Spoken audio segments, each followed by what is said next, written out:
Hello বন্ধুরা, আজকে আমাদের দুপুরে মেনু আছে মাছ ভাজা আর হচ্ছে ফুলকপি দিয়ে সবজি আর ডাল আছে আর শাক ভাজা আছে।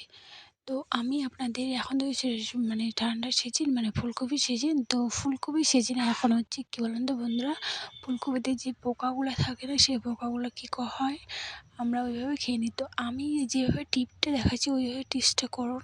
ফুলকপি কেটে নিয়ে একটু গরম জলে হচ্ছে নুন হলুদ দিয়ে সেদ্ধ করে নিন।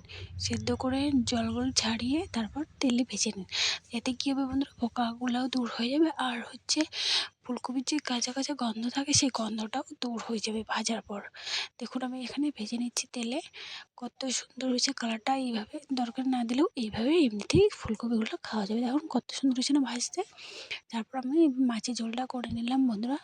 দেখো কত সুন্দর হয়েছে, আপনারা এভাবে একবার খেয়ে দেখুন কত সুন্দর লাগবে।